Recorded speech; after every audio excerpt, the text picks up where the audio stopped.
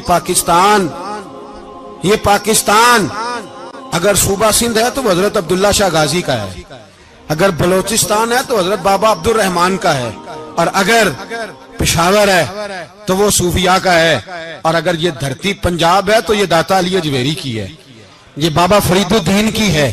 اس میں کسی غدار کو قبضہ کرنے کی اجازت بالکل نہیں ملے گی، اور ہم وہ لوگ بھی نہیں جو چپ کر کے اندر سوتے رہیں، قوم جو کرتی ہے کرتی رہے، ہمیں پرواہ نہیں، نہ ایسی کوئی بات نہیں۔ کوئی بندہ نہ سمجھے کہ انہیں ہوش نہیں، انہیں پتہ نہیں، ہمیں سارا کچھ ہی آتا ہے۔ پھر اگر کل کو کوئی ممتاز قادری پیدا ہو گیا تو شکوہ نہ کرنا، کل کو کوئی پھر سے عامر چیمہ نکل آیا تو شکایت نہ کرنا، یاد رکھنا۔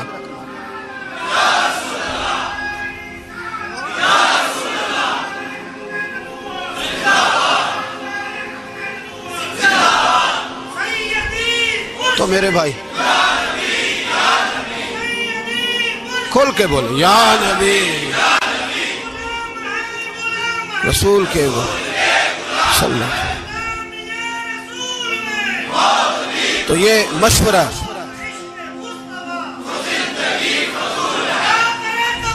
جزاک اللہ، تو یہ تمہیں مشورہ ہے۔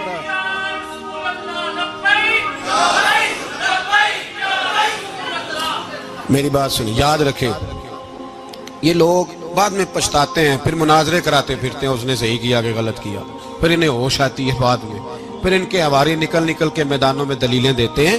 اس لیے ہمارا مشورہ ہے انہیں کہ یہ اپنی حد میں رہیں، اور جو کام تمہارے ذمہ، میں نے کہا نا تم نے بڑا لوٹا، یہ قوم روز تمہیں موقع دیتی ہے لوٹنے کا، یہ موقع دیتی ہے، تو تم نے دولت لوٹ کے پیٹ نہیں بھرے، اب ایمان لوٹنے کے چکر میں آ گئے ہو۔ یاد رکھو، مسلمان گناہگار ہیں، غدار نہیں ہیں۔ تمہیں دولت لوٹنے کا تو شاید موقع مل گیا ہے، پر ایمان لوٹنے کا موقع نہیں ملے گا، تو اس لیے اس کو لگام دو۔ اور ویسے بھی کتا جو پالتو ہوتا ہے نا، اس کو گھر کے اندر سنگلی سے باندھ کے رکھنا چاہیے۔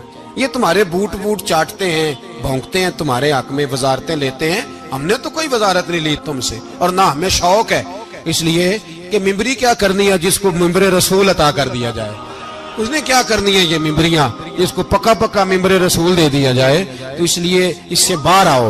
میں نے کہا بڑے بڑے نمرود، فرعون، قارون دفن ہے، تمہارا بھی نام تک نہیں ہوگا، بالکل نام نہیں ہوگا۔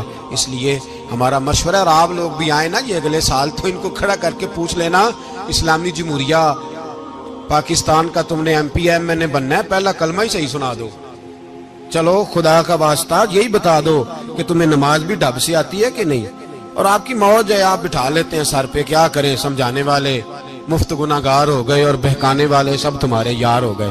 اس لیے یہ چھیڑتے ہیں جان بوجھ کے، اور پھر جب کوئی ممتاز قادری علیہ رحمہ پیدا ہوتے ہیں پھر انہیں دشواری ہوتی ہے، پھر ان کا جینا مشکل ہو جاتا ہے، یہ موقع دیتے ہیں، پتہ نہیں کس کے ایجنڈے پہ عمل کر رہے ہیں۔ میرا سوال یہ ہے، میں نے پچھلے جمعے پھر میرا سوال ہے کہ میں پوچھتا ہوں اس آدمی کو ضرورت کیا ہے ختم نبوت پر بات کرنے، جب امت مسلمہ کے متفق کا فیصلہ ہے کہ مرزائی کافر، اسمبلی نے بل پاس کر دیا کہ مرزائی ان کو اقلیت قرار دے دیا، اور جب سے وہ اقلیت بنے نہ ہم نے ان کی عبادت گاہ جلائی، نہ ہم نے ان کو قبروں سے نکالا، نہ ہم نے، بس ٹھیک ہے جیسے عیسائی رہتے ہیں، یہودی سے کس ملک میں رہتے ہیں وہ بھی رہیں، اقلیت بن کے رہے، کوئی اعتراض، پر تم انہیں کھینچ کے کیوں قریب کرتے ہو؟ تمہارا کیا یارانہ ہے ان کے ساتھ؟ بتاؤ تو صحیح۔ ان لوگوں سے ان کو چاہیے اپنے منہ میں لگام ڈالیں، اور اگر نہیں ڈالیں گے پھر انشاءاللہ ڈالی جائے گی، اور بڑی تگڑی ڈلے گی، اور پھر ایسی ڈلے گی۔ سلمان تاثیر جب مرا تھا نا تو 5-5 لاکھ روپیہ مولویوں کو آفر کی جنازہ پڑھاؤ، 5-5 لاکھ روپیہ چھوٹے چھوٹے مولویوں کو۔ اور داتا صاحب کی مسجد کے خطیب بھی صوبائی جو تھے وہ خطیب تھے، ملازم تھے، انہوں نے کہا کہ ایمان نہیں بیچنا، نکالنا نوکری سے تو نکال دو۔ اور بادشاہی مسجد کا مولوی جس کا پتہ نہیں چلتا، کبھی کدھر چلا جاتا ہے کبھی کدھر، یہاں تو وہ بھی کھڑا ہو گیا، اس نے کہا نا ایمان نہیں بیچنا۔ گورنر ہاؤس کی مسجد کا امام کہنے لگا کہ بخشا جانا نہ جانا یہ تو رحمت الہی کا معاملہ ہے، پر اتنا گندا جنازہ نہیں پڑھنا، اتنا گندا جنازہ نہیں ہم پڑھیں گے، مرنے کے بعد تمہارے جنازے نہیں پڑھے جاتے، تمہاری قبریں خراب ہوتی ہیں، کدھر ہیں تمہاری دولتیں؟ اور وہ مولوی آج تک پتہ ہی نہیں کدھر گیا جس نے اس غلیظ کا گندا جنازہ پڑھایا. تو بھائی اپنی قبر حشر کو جب جہاں تمہارے جنازے نہیں پڑھے جا رہے تو وہاں تمہارا کیا حال ہوگا. اس لیے ان لوگوں کو چاہیے کہ اپنی زندگی اس طرح گزاریں کہ کچھ نہ کچھ منہ لے کے سرور کائنات کے پاس چلے جائیں، ورنہ ایسا نہ ہو کہ یہاں بھی پھٹکار اور وہاں بھی پھٹکار. اس لیے ہمارا مطالبہ ہے حکومت سے کہ شرم کرو اور ایسے بھائی مانوں کو، کالے ناگ جو تم نے بھرتی کی ہوئے ان کو نکالو، اور اگر تعریفیں کروانی ہو، تلوے چٹوانے ہو تو اندر کمروں میں ان سے چٹوا لیا کرو. ان سے کہو کہ یہاں ہماری نوکری کرو، باہر نکل کے رسول اللہ صلی اللہ علیہ وسلم کے دین کے بارے میں گفتگو نہ کرو. اس لیے کہ اللہ تبارک و تعالیٰ نے اس دین کے اندر بڑا حسن اور بڑا جذبہ رکھا ہوا ہے، بڑا وقار ہے. ہمارا مطالبہ ہے حکومت سے کہ ختم نبوت کے مسئلے پر کوئی سیاستدان گفتگو نہ کرے. آپ تائید کرتے ہیں اس بات کی؟ اس پر کوئی سیاستدان کوئی گفتگو. ہمارے پاس بڑے تماشے ہیں سیاست کرنے کو، باقی تماشوں پہ سیاست کرو. یہ رسول اللہ کی ناموس کا معاملہ ہے، یہ چھیڑنے کی تمہیں اجازت. مجھے سمجھ نہیں آتی یار، جب بات ختم ہو گئی، اسمبلی نے بل واپس لے لیا، تو صوبائی وزیر قانون کو آخر تکلیف کیا ہے؟ آپ کے پاس جواب ہے کوئی اس بات کا؟ بات ختم ہو گئی، ہم نے جلوس نہیں نکالنا، چھوڑ دیا، خاموش ہو گئے. علماء نے میٹنگیں بلائی تھی، کینسل کر دی، ٹھیک ہے جی بات. اب دوبارہ سے کیوں چھیڑتے ہو؟ پھر کہتے ہیں احتجاج ہوتا ہے، شور ہوتا ہے. تم خود ایسی حرکتیں کرتے ہو جس سے افراتفری پیدا ہوتی ہے. یہ ملک رسول اللہ کے نام پہ بنا ہے، اور قیامت تک یہاں وہی ہوگا جو میرے رسول پاک صلی اللہ علیہ وسلم کی رضا ہوگی، اور نبی پاک کے قانون کے خلاف کوئی قانون یہاں چل سکتا؟ اللہ ہمیں سمجھنے کی توفیق عطا